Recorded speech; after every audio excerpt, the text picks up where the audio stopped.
bahasa itunya, bahasa teori Darwin yang keluar.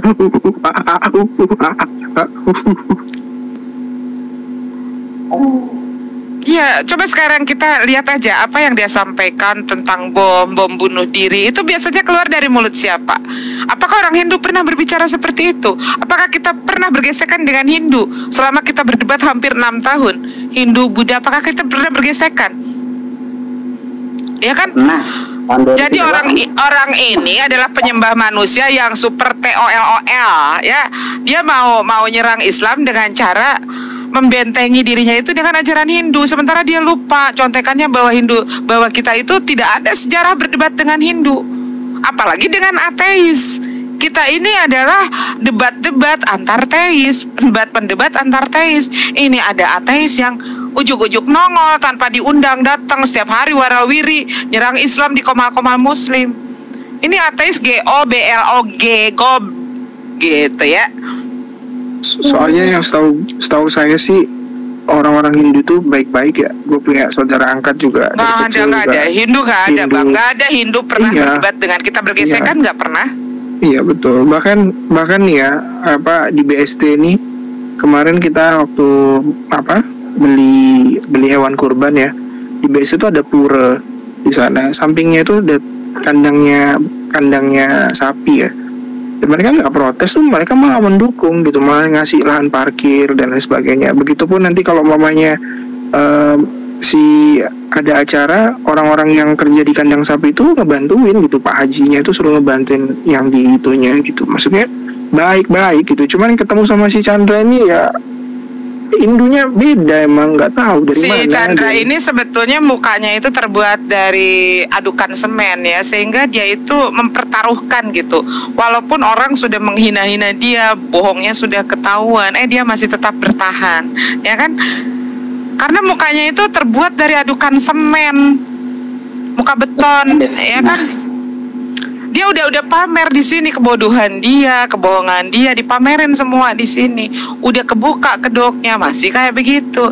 Nah, kalau manusia normal, manusia waras itu seharusnya dia itu punya malu. Tetapi karena dia tidak normal, bukan ini lagi ya. Gimana? Nggak waras gitu ya. Makanya tadi kita sarankan untuk konsultasi dengan psikiater.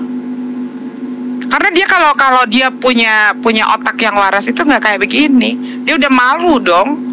Ya tapi karena ya mereka itu kayak begitulah, umat muka beton. Baiknya ke psikiater bro, sama cari translator yang teori Darwin itu loh ya, banyak imani dengan teori Darwin, agar maksimal gitu. Apa yang keluhan yang kamu bicarakan di translator sama ini, dan di translator ke psikolognya gitu, psikiaternya bukan psikolog ya, psikiaternya gitu.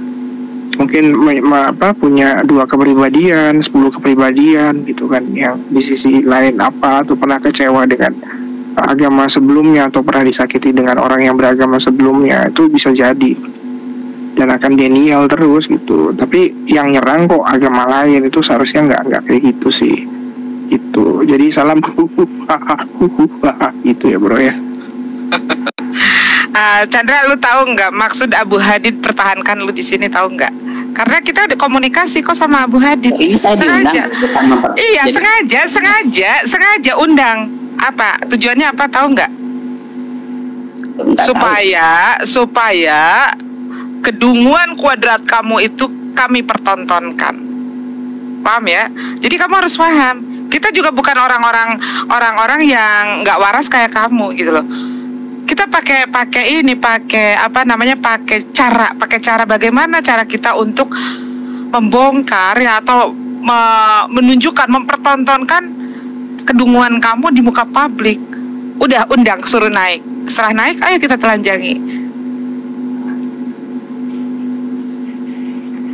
Dari tadi kan harusnya kan ngebahas sains gitu. Oh iya memang teori Darwin, cuman saya ini di evolusi sekian gitu, terus ini terpisah, kan seharusnya bisa membantah dengan begitu bro gitu. Dari tadi saya pancing-pancing tentang teori Darwin, dirimu itu menerima terus. Seharusnya kalau orang ateis itu berpikir dan bisa menerangkan gitu. Ini teori Darwin ini induknya, pelanakannya ini berevolusi ke ini, ke sini, lalu ke sini gitu, lalu ke saya gitu. Harusnya kan begitu kan. Tapi dia apa yang dibahas coba Bang Vincent? Beberapa hari dia warawiri di channel-channel Muslim, apa yang dia bahas? Al-Quran, Nabi Muhammad, Allah. Dia tidak menunjukkan keateisan dia. Nah inilah orang jahil murokab tuh teman-teman yang kayak begini. Tahu kan jahil murokab? Kamu cari ya. Mualaf ya bro. Ntar lu didoain, ya Allah. Diskusi tentang Islam nggak pernah gini sih, nggak pernah pembahasannya lari jauh-jauh sih. Paling banter ya ini kayak. Alah, pertanyaannya, emang apa urgensinya kamu membahas teis kalau kamu ateis? Nggak ada di urgensinya sih, cuma diskusi. Iya, kalau nggak ada urgensinya nggak penting buat orang-orang ateis itu nggak pernah mau diskusi dengan orang-orang teis. Nah ini lu kan otaknya gabrol, ngaku ateis, mau diskusi dengan orang-orang teis. Apalagi tentang Al-Quran, ya kan? Bahkan di dalam, contohnya begini. Bahkan di dalam Al-Quran katakan seperti ini. Bahkan di dalam hadis dikatakan seperti ini. Bahkan penafsirannya seperti ini. Orang ateis tolol kalau kayak begitu. Ya, sampai dia mau memperdalam teis, padahal dia ateis. Karena gini, untuk tahapan menjadi ateis itu gini. Kalau orang itu pernah trauma atau dia pernah tidak menemukan di agamanya, dia mentok, itu minimal dia agnostik dulu lah bro. Agnostik dulu, baru kalau sudah mentok ya ateis gitu, karena dia udah capek ya gitu. Nah ini enggak, ini baru Hindu aja, mungkin kitab Weda aja belum dibaca sampai tamat aja udah ngaku-ngaku ateis. Ketemu sama pedanda untuk untuk konsultasi agama aja saya yakin nggak pernah dia gitu sampai ini, terus ngaku langsung ateis. Wah, semua orang juga bisa. Giliran ini yang ditanyain, yang dikritisi Al-Quran, yang dikritisi Rasulullah, yang dikritisi Allah gitu. Nah, aneh, ya, kenapa nggak nimbrung di roomnya sekali-kali Pendeta Torosoki gitu, tanya gitu, kenapa di Bible itu Pak Torosoki, saya mau tanya, kenapa orang yang berambut gondrong itu terhinakan gitu, orang yang di kayu salib mati itu dikutuk gitu. Itu sekali-sekali tanya kayak gitu. Atau bro, kalau enggak tanya itu gimana kok Yesus itunya kok segede batang kelapa di dalam kitab, ya kan? Atau tanya minimal kenapa Yesus di kitab 1928 itu kok doyan itu gitu kan, sampai masuk begitu lo tangannya seperti itu. Lu tanyain seperti itu dong ke mereka. Jangan lu malah warawiri di channel-channel di koma-koma Muslim, terus lu nyerang Allah, nyerang Al-Quran, nyerang Nabi Muhammad. Coba sekali-kali lu masuk ke komalnya si Sopiatul, ke komalnya si Mikana, tanyain itu. Ya, kenapa itu anaknya Yesus kok bisa jadi segede batang pohon kelapa? Kayak gitu tanyainnya. Itu kan ada tertulis di kitab kalian. Yang kemudian katanya itu palsu, padahal sekarang masih tersimpan kitab itu di gereja reformis. Ya, si pendeta Meyer yang dia sudah mengeditnya. Coba tanya tapi bro sekali-sekali masih ada. Coba tanya sekali-sekali gini, bro. Tanya ke roomnya orang-orang Kristen tuh ya, saudara-saudara kita yang Kristen tuh ya. Tanya bro gini, kenapa Ulangan 23 ayat 1, orang yang hancur buah pelirnya dan terpotong kemaluannya tidak masuk ke jemaat Tuhan. Berarti Abraham, Musa, Yesus dan orang-orang yang melaksanakan hukum Taurat, orang Yahudi, berarti nggak bisa waktu pada masa itu ya, murid-muridnya Yesus juga ya, berarti nggak bisa masuk jemaatnya Tuhan dong, karena terpotong kemaluannya. Kan kalau disunat kan kulupnya dipotong, bukan digigit bro. Nah, mungkin nanti dijawab langsung, wah kalau gitu ya udah kita kasih jawabannya, kamu saya baptis spesial langsung di Samudra Atlantik, saya baptis kamu, lelepin di situ gitu langsung. Kalau ini khusus, dia itu ateis yang nyerang Islam khusus, ini misi khusus, ateis yang bawa misi khusus gitu loh ya, Chandra ya. Jadi jangan malu-maluin. Ingat loh, di sunat itu dipotong, dikerat kulit katanya, bukan digigit tuh kata Bang Vincent barusan. Atau bukan dijepitin ke pintu, bukan ya. Atau kejepit sleting, itu bukan termasuk di sunat itu ya. Apalagi main lato-lato kena biji hancur, kasihan tuh, gak bisa masuk jemaat Tuhan tuh bro. Makanya jangan main lato-lato dulu ya. Cari dulu agama yang benar. Kalau udah cari agama yang bener, udah pas, main lato-lato nggak apa-apa. Takutnya, gue takut nih pas main lato-lato kotok-kotok, biji lu kehantam, hancur, nggak bisa masuk jemaah Tuhan masalahnya gitu loh. Itu bro ya. Umi berkeringat kalau udah bahas lato-lato.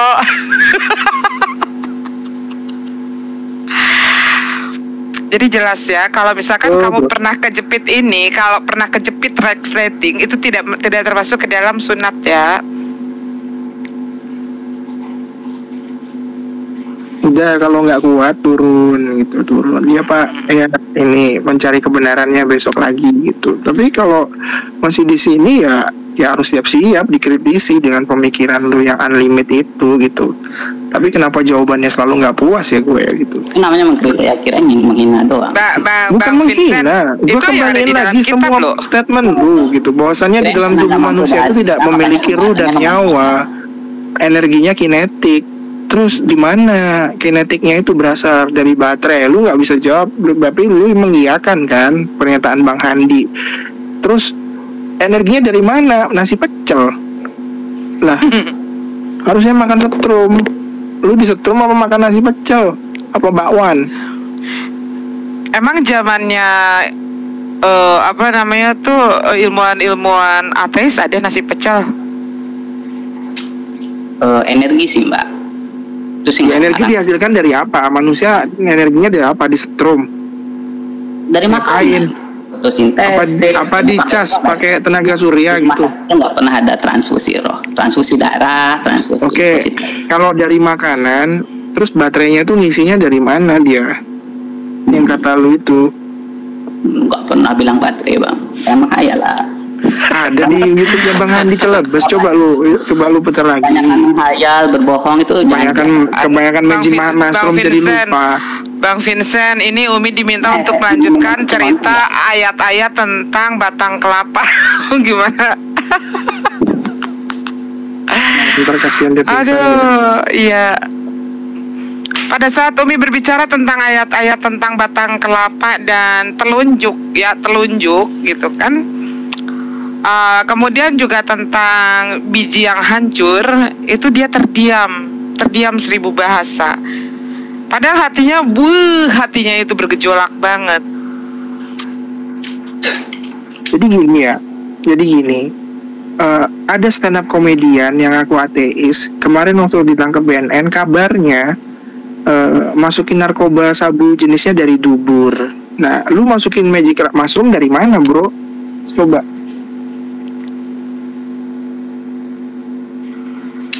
Maka dari biji.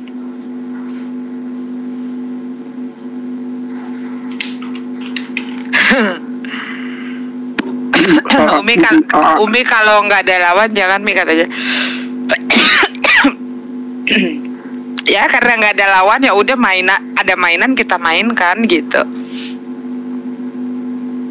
Lawan apa nih, kan pembahasannya belum selesai tadi. Pembahasan apa? Sekarang emang pembahasan apa? Tentang bagaimana Allah itu terhadap agama lain. Nah, bahas Allah lagi di ateis, lucu kan? Manusia tidak percaya Allah, bahas Allah. Ya udah sih kalau emang nggak mau bahas. Ya gini seharusnya loh, kamu tuh berpikir kamu tuh harus punya malu gitu loh. Gini loh, Allah itu menciptakan satu agama sebenarnya. Tapi karena aturannya Allah itu nggak disukai sama orang-orang yang pemikirannya pengen bebas, makanya mereka mendirikan sekte-sekte sendiri yang menawar hukum Tuhan, menawar hukum Allah. Mereka nggak mau ikutin perintahnya nabi-nabi yang diutus sama Allah. Mereka nggak mau mengikuti perintahnya rasul-rasul yang diutus sama Allah, sehingga mereka membuat aliran-aliran sendiri gitu yang bisa ditawar-tawar hukumnya. Allah berfirman, Allah itu mengharamkan nikah sesama incest, adik kakak gitu. Tapi di sekte yang lain, wah gue sayang sama adik gue cinta sama adik gue, nggak apa-apa deh gue buat sekte ini, gue tawar hukum Tuhan. Nah yang membuat aliran agama itu sebenarnya bukan dari Tuhan, tapi dari manusia itu sendiri yang akalnya terbatas, dia mau menawar hukum Tuhan. Jadi jangan salahin Allah gitu loh. Seharusnya lu itu berpikir gitu, gimana caranya gue bisa menandingi Elon Musk yaitu pindah ke Pluto. Kan Elon Musk masih ke Mars tuh. Lu setidaknya one step ahead bro, ke Pluto gitu. Lu buat pesawat ulang-alik kayak dari kertas ya kan, atau dari apa gitu. Lu menyumbang lah, paling nggak tuh menyumbang satu pikiran aja. Kontribusi lu itu sebagai penggantian Tuhan, karena kan lu nggak butuh Tuhan, lu lebih hebat daripada Tuhan gitu. Nah sekarang gue mau tanya, orang ateis ini kan punya dasar, kata lu punya dasar, pada dasarnya dia kan nggak punya pijakan. Kalau gue bilang kan itu, kalau suatu saat dia terjatuh, dia akan mencari orang yang berpijak. Tapi kan orang ateis kan nggak ada pijakannya, dia kan mengadopsi dari hukum-hukum yang menurut dia baik, ya kan. Nah sekarang gue mau tanya, kalau orang ateis mati, ya nyawa yang kata lu kan nggak ada nyawanya nih, nggak ada nyawa sama ruhnya kan, cuman baterai doang. Nah kalau orang ateis mati itu baiknya jasadnya diapain? Itu gue mau tanya, kemarin jawabannya belum puas soalnya. Gimana bro? Oke, gue jawab ya. Yang tadi pertanyaannya sebenarnya belum terjawab sih. Misalkan gue masih penasaran. Misalkan itu kan agama dibuat oleh manusia. Yang menjadi pertanyaan itu kan sudah atas sepengetahuan oleh Tuhan kan. Sudah, dan Tuhan sebagai sosok yang maha kuasa semestinya bisa mencegah hal itu terjadi. Cuman aneh aja Tuhan tidak mencegah hal itu terjadi. Kenapa dia membiarkan manusia-manusia membuat agama-agama? Abu masih bangun nggak Bu? Abu biasanya tidur nih jam segini. Abu. Ya karena gini, kalau Tuhan itu langsung mencegah datang ke dunia ini, manusia hancur sama alam semesta ini gitu loh bro. Makanya Tuhan itu karena namanya Tuhan itu unlimited, powernya itu unlimited gitu, nggak terbatas. Nggak terbatas bro, dunia ini terbatas, wadahnya manusia ini terbatas gitu loh. Ya. Itu. Jadi kalau lu bilang kenapa Tuhan membiarkan dan ini semua, ya karena itu melanggar ketetapannya Tuhan sendiri. Tuhan berfirman, Adam itu kuturunkan ke dunia ini itu sebagai ujian, berbuatlah sesuka kalian, tapi semuanya itu ada pertanggungjawabannya di akhirat itu gitu loh bro. Tapi Tuhan itu sudah memberikan Rasulnya, memberikan nabi-nabinya, mengutus orang-orang pilihannya untuk mendakwahkan itu kepada umat-umatnya. Kalau Tuhan pemaksaan, itu bukan Tuhan namanya. Itu namanya Romusa, kerja paksa, suruh ikut semuanya gitu. Bang Vincent ini nggak ada gunanya juga ngobrol sama si Chandra. Ini Abu Hadid ini tidur ya kayaknya ya. Umi mau turun nih kalau Abu Hadid tidur. Bu, Abu. Kalau Tuhan maksa satu agama, Bang Vincent lanjutnya Umi turun ya. Iya. Mau cari orang yang lebih berkualitas nih, orang pendusta kan? Iya. Ini mah enggak. Ya saya inilah paling nggak pengen jadi pawangnya keturunan teori Darwin loh. Pengen belajar itu bahasanya dia. Iya. Sayang energi. Yuk, ya, habis ini juga Bang Vincent. Habis ini saya percaya sama dia. Vincent percaya energi juga, kirain percaya roh. Kirain buang-buang roh, ternyata buang-buang energi juga ternyata. Iya, energinya kan dari nasi pecel. Lu juga nggak makan juga, baterai lu nggak ngecas bro. Kecuali lu disetrum ya. Kalau disetrum pakai ake kering, ya nggak tahu juga gitu. Kan lu makan masalahnya sama minum kan gitu. Jadi ya percuma juga sih, karena gue ngejelasin sama orang yang denial gitu. Dan gue juga gak ngerti siapa lu. Gue gak ngerti juga lu itu, karena di sosial media itu semua bebas mau jadi apapun gitu. Ya setidaknya gue inilah nerangin, semoga bisa jadi salah satu hidayah lah buat lu gitu. Ya gue aminin aja deh biar lu seneng. Iya. Lagian itu tadi, kalau orang ateis itu ketika dia meninggal, dia nggak boleh mengadopsi agama lain dan tradisi lain yang sudah eksis loh bro. Dia harus punya pemikiran. Islam aja boleh mengadopsi agama lain? Loh, kan gini bro, logikanya gini ya. Alasannya gimana? Jadi Islam boleh mencontek agama lain, ateis nggak boleh mencontek agama gitu. Logikanya gimana? Iya, logikanya gini bro. lu tuh harusnya punya perasaan gitu. Berarti hanya Islam yang boleh mencontek gitu, bro? Enggak. Jangan dipotong dulu, dengerin dulu. Jadi gini, ya. Pada dasarnya orang yang beragama itu mempunyai kewajiban untuk mengurusi orang yang beragama. Oke? Contohnya di Muslim, kalau kita ada saudara kita yang Muslim meninggal dunia, kita nggak ikut memandikan, nggak ikut mengkuburkan, nggak ikut mengkafani dengan baik, mengurusi jenazah dengan baik, kita berdosa, bro. Nah, kalau lu nggak beragama, terus orang-orang yang beragama berkewajiban untuk merawat lu, di mana dasarnya? Kan nggak adil gitu loh. Nggak adil dalam artian gini, ya lu aja nggak kenal sama Tuhan, kontribusi lu di agama juga nggak ada, karena lu ateis. Terus orang yang beragama wajib mengurusi jenazah lu dengan cara agama yang dianut, tradisi tata caranya. Ya nggak bisa, bro. Lu sama dengan membebani, lu jadi beban orang-orang yang beragama. Lu aja nggak percaya Tuhan kok, kan gitu. Lu nggak percaya adat, lu nggak percaya agama leluhur, lu nggak percaya dewa-dewa, tapi lu minta jenazah lu diperlakukan seperti penganut para yang percaya sama Tuhan sama penganut para penyembah dewa. Lu nggak manusiawi, bro. Lu jadi beban, lu beban doang, lu beban agama lu. Jenazah lu tuh beban agama. Karena kalau lu beragama, setidaknya lu setidaknya membantu sesama orang yang beragama selama hidupnya. Lu ngasih makan fakir miskin di agama lu sendiri, agama apalah itu, whatever gitu. Ya kewajibannya timbal balik dong. Ketika lu meninggal, ya lu dirawat sebagai manusia sosial yang nggak bisa berdiri sendiri, kan gitu. Lalu nggak punya agama, tapi lu menuntut hak dari orang yang beragama. Ini logikanya ngaco, bro. Oh, boleh gue jawab nih, biar nggak nyerocos terus nih. Boleh gue jawab? Ya udahlah. Gimana? Boleh gue jawab nggak? Biar nggak nyerocos terus nih. Ya. Boleh. Iya. Oke, gue jawab. Yang pertama, lu jangan sok tahu tentang orang lain. Misalkan mengatakan lu nggak punya kontribusi, gue juga bayar pajak, bro. Gue juga punya ikut yayasan sosial, dan gue pernah membantu orang-orang anak yang putus sekolah, anak-anak yang terlantar, itu juga pernah. Jadi mengatakan bahwa orang lain sekarang gini, dasarnya orang ateis melakukan itu apa? Dasarnya orang ateis melakukan itu apa? Karena dia kan nggak percaya sama surga dan neraka. Itu bukan urusan berharap pahala. Kontribusi, bukan hanya motivasi. Iya, buat apa? Kontribusinya buat apa? Kan nggak percaya surga dan neraka, nggak mengharapkan pahala juga. Terus lu ngelakuin itu buat apa? Hello? Nggak semua orang melakukan kebaikan itu demi surga stek 72 bidadari. Enggak, bro. Nggak semua orang sehorni itu. Beberapa orang meyakini bahwa kebaikan itu akan kembali kepada dirinya. Kita berbuat baik kepada orang lain, maka orang lain pun akan berbuat baik. Itu dasarnya apa? Itu kan diajarkan dari agama. Itu naluri manusia. Ketika orang lain menolong kita, maka orang lain pun dengan harapan yang sama. Oh, kita berharap orang lain pun akan menolong.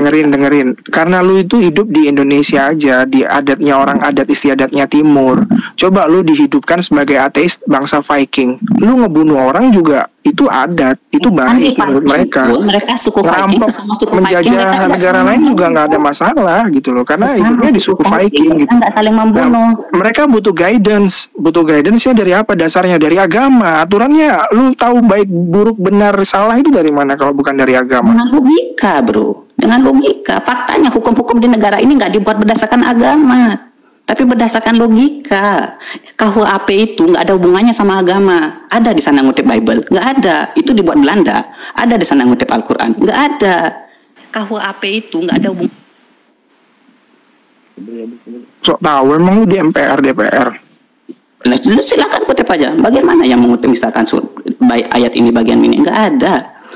Bahkan kalau lu bilang bahwa semua hukum itu landasan teori berbuat kebaikan dan kejahatan itu berdasarkan agama, maka negara-negara yang mau tes ITS kayak Jepang, Swedia, Finlandia itu pasti brutal semua. Mana ada Kaisar Jepang itu ada agamanya, diturunin dari leluhur-leluhurnya. Lu tuh sok tahu kadang-kadang, bro. Gini nih males gue ngomong sama orang-orang keturunan Darwin nih. Mereka yang mengklaim diri sebagai ateis di Jepang itu persentasenya tinggi. Memang nggak semuanya, tapi persentasenya tinggi.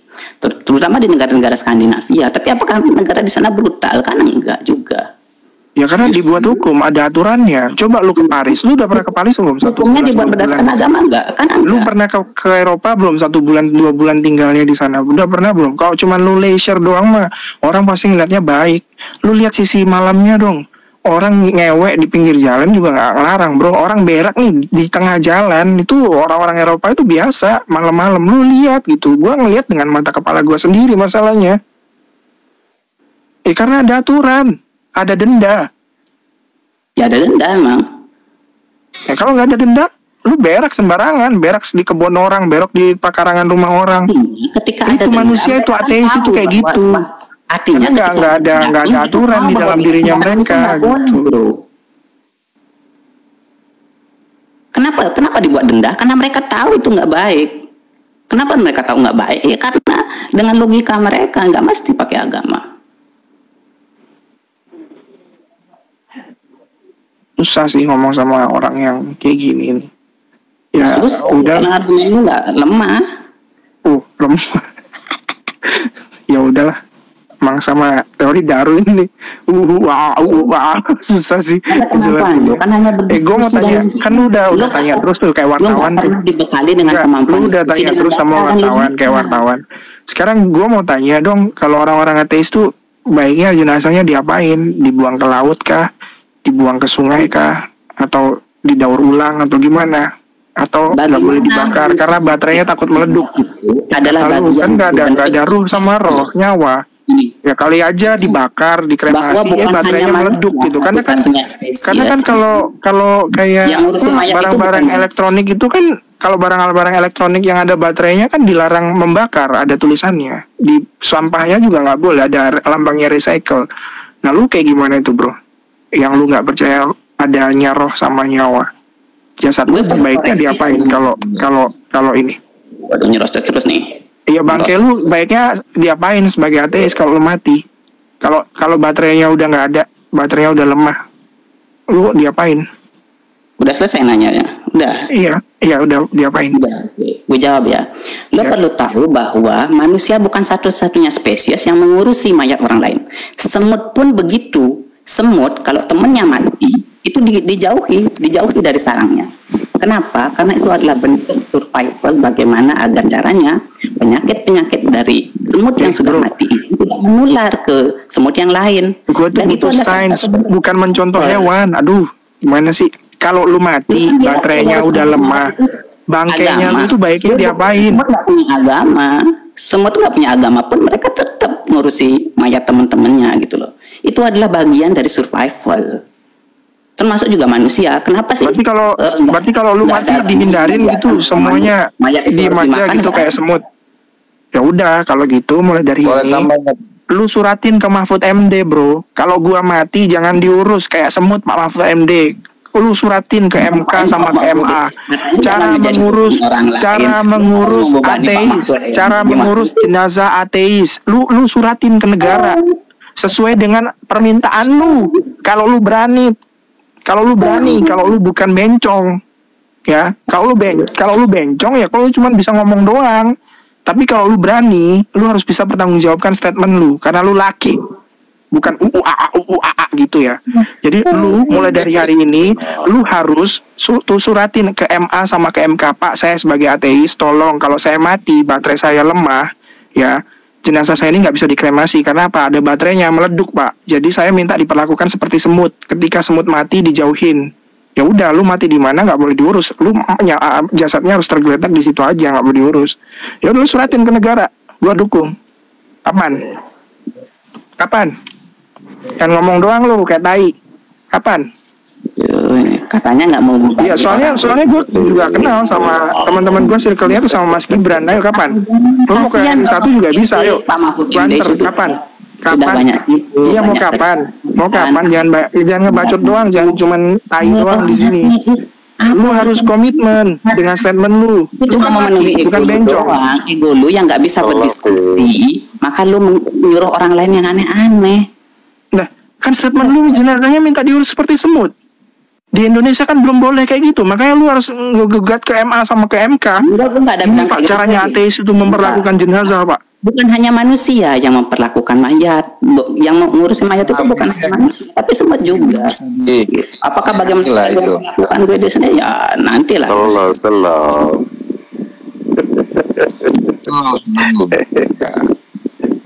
Kalau ajaran ateis ya seperti itu. Enggak. Pak. Jadi soalnya gini Bang, dia ini ngakunya ateis tapi dia ini sakit hati dengan agama sebelumnya Hindu ya. Dia nggak pernah tanya sama pedanda, dia nggak pernah baca kitab Weda sampai habis. Tapi yang diserang Muslim terus, nyinggungnya ke Muslim terus Bang Brewok gitu loh. Jadi ya itu tidak baik. Yang tidak dipercaya. Susah sih kalau ngobrol sama teori Darwin kan gini. Vin, lu nggak percaya sama agama soal apanya sih, Vin? Dapat di si Chandra ini? Nanya langsung ke orangnya lah, Bang. Kan orangnya ada di depan. Iya, maksudnya lu, Ndra. Maksudnya kenapa? Lu nggak percaya agama karena apa, Ndra? Ya, karena memang nggak ada agama yang benar secara logika dan logika gue aja sih. Tapi yang diserang tuh Muslim terus Bang Brewok. Dia nggak pernah ke komalnya Kristen gitu, nggak pernah. Dia nggak pernah tanya ulangan 23 ayat 1. Dia nggak pernah tanya Matius 131 gitu. Belumnya kiamat. Nggak pernah dia. Dia tuh nyinggungnya ngebom bunuh diri, ke surga pesta set 72 bidadari. Dia kayak ngomong kayak gitu itu dia tuh. Iya nggak apa-apa. Maksudnya gini, Vin. Coba kita tanya. Yang lu nggak suka dari Islam tuh apa, Chandra? Banyak. Misalkan yang pertama, Islam itu menyebut umat agama lain sebagai makhluk paling buruk. Benar nggak? Di surah Al-Bayyinah ayat 1-6. Kemudian misalkan Coba bacain. Yang mana di sini yang dimaksud? Gue sih nggak bisa baca Arab, bro. Jangan lu cuman berak doang di sini tapi lu nggak mau nyiram. Bacain, Jir. Iya, maksudnya biar teman-teman tahu juga gitu. Emang benar kata-kata lo. Oke, baca ya. Bayyinah ayat 1-6. Lu di sini ngobrol sama anak motor, hati-hati lo, bro. Slovin.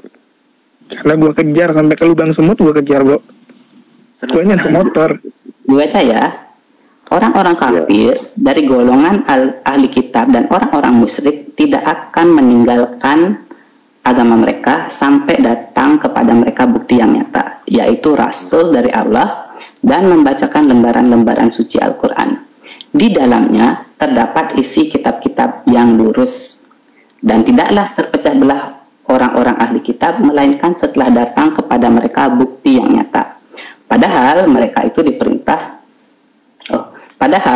mereka hanya diperintah menyembah Allah dengan ikhlas menaatinya semata-mata karena menjalankan agama, dan juga agar melaksanakan sholat, menunaikan zakat, dan yang demikian itulah agama yang lurus. Sungguh orang-orang kafir dari golongan ahli kitab dan orang-orang musyrik akan masuk ke neraka jahanam. Mereka kekal di dalamnya selama-lamanya. Mereka itu adalah seburuk-buruk makhluk. Jadi poinnya sih yang di bagian sana sih. Yang lu tangkap kira-kira maksudnya seburuk-buruk makhluk itu apa itu? Jadi itu adalah sebuah kalimat dengan konotasi yang negatif ya. Jadi bagi gue sih, kalau kita tidak, maksudnya kalau ada orang yang lain tidak percaya dengan keyakinan kita, yang nggak usah lah pakai kalimat seburuk-buruk makhluk. Gitu. Ini yang lu tangkap dari ayat itu yang ngomong siapa itu kira-kira menurut lu?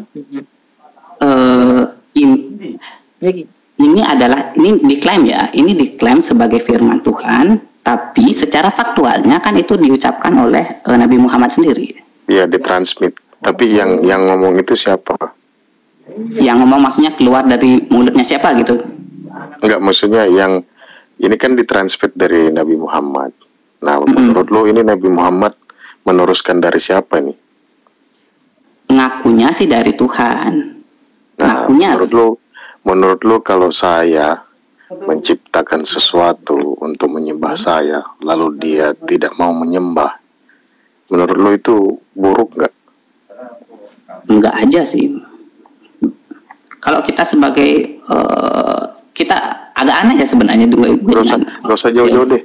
Saya kasih analogi gampang. Lu bayar pembantu, terus lu suruh kerja dia nggak mau, lu marah nggak?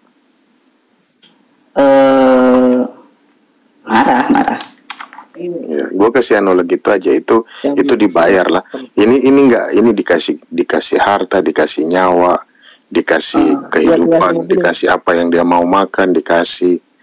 Terus itu disuruh nyembah aja nggak mau gitu. Itu buruk nggak menurut lo?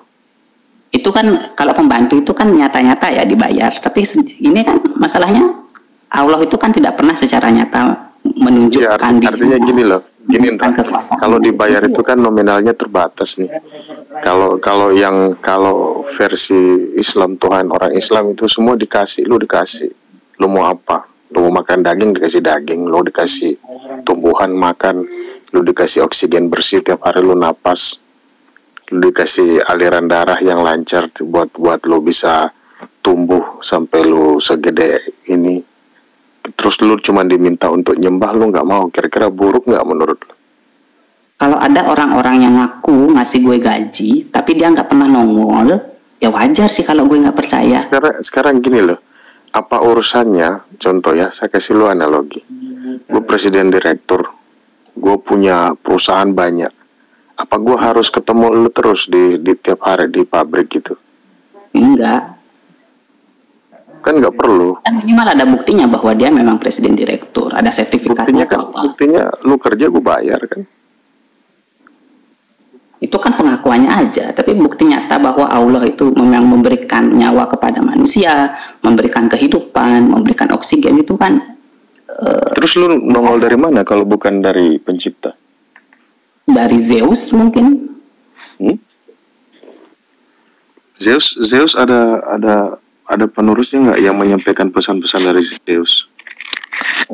Orang-orang Viking sih, enggak bukan orang-orang Yunani sih, tapi masalah kita nggak pernah tahu siapa Tuhan yang benar. Jadi kalau ada orang yang nggak percaya dengan Zeus, artinya gini loh, maksudnya kalau lu punya teori lain gitu, nggak masalah. Saya open minded. Cuman maksud saya gitu, kalau memang menurut lu mungkin ada bentuk lain dari yang selain yang ada ini, ya tunjukin siapa yang menyampaikan pesan dari pencipta itu dan apa ciri-cirinya, apa bukti-buktinya kan. Ini ngomong dari kalau kita dari perspektif agama lain tentu pasti percaya dengan Tuhannya masing-masing. Kalau gue sih nggak percaya Tuhan. Maksudnya itu apapun ada orang yang percaya dengan Tuhan Zeus, ada orang yang percaya dengan Tuhan Brahma, ada orang yang percaya dengan Thor. Maksudnya ketika apapun itu pernah menunjukkan kekuasaannya, maka adalah wajar ketika orang itu tidak percaya dengan Tuhan yang diklaim oleh Nabi Muhammad. Maksud saya tadi itu, kalau lu bilang lu nggak percaya karena itu nggak ada buktinya, terus lu nongol dari mana kira-kira? Kalau gue sih ateis sih, nggak percaya Tuhan, jadi emang sebagai manusia itu muncul dari proses alam aja, proses alam semesta. Ada proses alam yang bisa menimbulkan manusia baru lagi? Manusia baru maksudnya? Kan kalau lo bilang itu manusia itu muncul dari proses alam, harusnya banyak proses manusia baru. Dari perkawinan maksudnya. Perkawinan itu kan proses alam maksudnya. Perkawinan itu setelah ada, tidak mungkin kan sebelum ada manusia pertama, terus ada perkawinan sebelumnya. Pasti harus ada yang pertama dong, yang kawin pertama, yang menghasilkan anak pertama. Nah kalau lo bilang itu semua terjadi awal mulanya dari proses alam, berarti banyak manusia-manusia pertama sekarang ini bisa nongol dari alam. Itu kan kalau awal mula kehidupan kan dari proses abiogenesis. Kemudian kan ada proses evolusi yang menjelaskan bagaimana. Terus yang lo maksud abiogenesis kenapa nggak bisa muncul sekarang ini juga? Apa bedanya sekarang sama dulu? Karena sekarang kan proses bumi kan sudah melalui proses di mana geologi bumi itu sudah berubah. Misalkan sudah tidak ada petir-petir dari atmosfer, kemudian juga suhu bumi sudah menurun, tidak sama seperti yang dulu. Itu sih teorinya. Kenyataannya sih kita nggak pernah tahu kenapa itu yang saya nuntut ke teman-teman ateis. Kalau dibilang itu semua dari proses alam, kenapa tidak ada proses zaman ini juga seperti dulu? Kalau kami yang percaya agama kan memang Tuhan menciptakan manusia pertama. dan tidak akan ada lagi manusia pertama karena sudah diciptakan pertama kali dan sudah turun-temurun menghasilkan anak. Kalau kalian punya teori bahwa itu dari hasil tumbuh sendiri, kenapa nggak ada lagi sekarang yang tumbuh sendiri? Kalau logikanya seperti itu, berarti Allah juga seharusnya menciptakan manusia dari tanah liat, kan gitu. Tapi kan nggak ada bukti sampai sekarang bahwa Tuhan menciptakan manusia dari apapun yang dia mau pakai, itu otoritas dia dan terbukti tercipta. Ada lu gitu. Kalau lu punya teori lain bahwa itu muncul sendiri, kenapa nggak ada sekarang yang muncul sendiri? Apa bedanya sekarang sama dulu? Kan udah gue jawab bahwa salah satu kemungkinannya karena geologi bumi sudah berubah. Tapi itu kemungkinan ya, kita nggak pernah tahu. Kita kalau bicara bagi ateis, kalau kita nggak tahu ya jawabnya nggak tahu, bro. Nah kalau saya udah jelas, saya percaya ada manusia pertama yang diciptakan sama pencipta saya. Dan tidak mungkin dalam sains pun tidak ada yang namanya nol energi menjadi energi. Nggak mungkin, pasti ada sesuatu penyebab. Iya setuju. Berarti udah tahu kan tentang hukum kekekalan massa dan hukum kekekalan energi. Iya, dan tidak mungkin ada energi nol energi. Energi pasti ada sesuatu yang menyebabkan energi ini muncul. Nah menurut kami itu pencipta. Bunyi hukum kekekalan energi itu mengatakan bahwa energi tidak bisa diciptakan dan tidak bisa dimusnahkan. Berarti dia tidak diciptakan, termasuk oleh Tuhan. Energi tidak bisa diciptakan bagaimana? Tidak ada energi menciptakan diri sendiri. Memang bukan diri sendiri. Justru memang dalam teori hukum fisikanya bahwa energi dan materi itu tidak pernah diciptakan. Dia tidak bisa diciptakan dan tidak pernah dimusnahkan. Dia terjadi karena proses kan? Iya enggak? Dia emang udah dari sunanya sih. Energi yang tidak terjadi karena proses. Pasti punya proses. Nah, proses itu yang kami bilang diciptakan. Enggak gitu sih ceritanya. Tapi oke lah. Ini arahnya kemana sih? Kok saya bingung ya? Saya hanya gini loh. Saya tidak menyalahkan apapun itu. Cuman maksudnya dari sisi kami kan kami yakin bahwa ada penciptaan manusia pertama. Itu salah satu bukti bahwa kami ini tidak muncul ujuk-ujuk di dunia ini. Pasti ada sesuatu yang menciptakan kami ini. Nah, menurut teman-teman ateis gimana? Kalau menurut teman-teman ateis itu proses alam muncul dengan sendirinya karena berproses. Berarti sekarang harus ada juga dong. Bisa juga berproses saat ini. Tidak mesti tunggu dulu yang zaman dulu. Karena bumi ini begini-begini aja. Enggak, bumi itu berubah, bro. Jadi proses geologi bumi itu berubah banget dari zaman justru sekarang berubah lebih kompleks kan? Daripada dulu yang hanya mungkin gurun atau apa, justru sekarang lebih hijau, lebih banyak mikrobiota yang tubuh muncul dari. Kalau dibilang apakah muncul spesies baru, ada bro, muncul spesies baru. Makanya saya bilang, kalau itu dikatakan bahwa itu muncul sendiri, berarti spesies manusia juga bisa muncul kapan saja kan? Secara hukum teori evolusinya justru manusia itu tidak bisa muncul sendiri kalau bukan berdasarkan dari kelahiran atau mutasi genetik dari spesies yang sudah ada sebelumnya yang menyatakan bahwa manusia muncul sendiri itu kan agama. Ada kelahiran apa bro? Pasti ada embrio dulu kan? Iya. Nah embrio itu pasti harus muncul juga di setiap tahun atau setiap musim pasti harus ada kalau seperti itu teorinya. Oh enggak, kan kalau tempat penciptaan energi bumi itu berkurang drastis dibandingkan dengan yang seperti dulu. Jadi secara teori bahwa makhluk hidup yang pertama kali muncul itu hanya bisa terjadi jika energinya itu luar biasa besar, baik energi dari listrik, dari petir, termasuk dari energi geologi, ya, iya, panas bumi.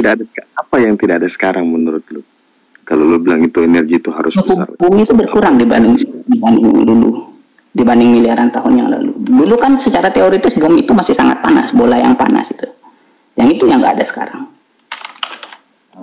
Kalau dibilang dulu lebih panas dari sekarang, iklim itu berubah-berubah loh, bro. Iya, tapi nggak sepanas zaman dulu. Tapi itu teori ya. Gue sendiri sih sebenarnya masih ragu. Kalau saya malah kebalikannya, dulu dulu masih lebih dingin daripada sekarang, karena sekarang malah sudah mencair sedikit demi sedikit kutub kan. Berarti dulu masih lebih dingin loh harusnya. Dari zaman, maksudnya dari peradaban ke peradaban ya, harusnya lebih dingin dulu dong. Enggak, lebih suhu bumi itu fluktuatif sih, tapi yang dulu awal-awal kehidupan secara teoritis itu suhunya sangat tinggi, dan zaman itu belum ada oksigen, belum ada adanya cuman karbon dioksida aja. Loh, apa yang membantu kalau cuman karbon dioksida, bro? Wah, ini salah lah. Nah, makanya ada bakteri anorganik di zaman itu. Makanya kalau hanya ada karbon zaman dulu, nggak ada yang hidup, bro. Kita ini aja karbon, kita ini racun. Ada bakteri yang bisa hidup tanpa oksigen. Justru bagi bakteri anorganik, oksigen itu dianggap racun. Tapi bakteri anorganik itu tidak menjadi manusia kan? Nah, dari ceritanya kan dari bakteri anorganik itu yang kemudian jadi bakteri organik, kemudian berevolusi sehingga menjadi manusia. Itu yang saya bilang tadi, bro. Kalau memang prosesnya seperti itu, harusnya sekarang nggak ada dong. Karena semua unsur tetap ada sampai sekarang, nggak hilang. Kita bilang unsur panas ada, unsur dingin. Tapi apakah ada evolusi? Maksudnya spesies-spesies baru ada. Anjing itu kan sebenarnya spesies baru dari serigala. Kalau itu maksudnya. Spesies baru dari yang sudah ada, yang sudah terbentuk, dia berevolusi. Oke, nggak ada masalah. Yang saya maksud ini tumbuh baru. Ya nggak ada kan gue bilang tadi bahwa kondisi bumi itu beda. Kalau itu tidak ada berarti lemah. Kalau dibilang manusia ini dulu muncul sendiri, karena harusnya manusia ini juga bisa muncul lagi. Teorinya memang masih lemah, tapi paling tidak itu adalah teori yang paling bisa menjelaskan bagaimana makhluk hidup itu bisa ada. Ya ketimbang cerita dalam agama gitu kan, yang misalkan cerita dalam Islam mengatakan bahwa manusia dari tanah, atau misalkan dari Hindu manusia tiba-tiba menjadi benih di lautan. Itu kan sebenarnya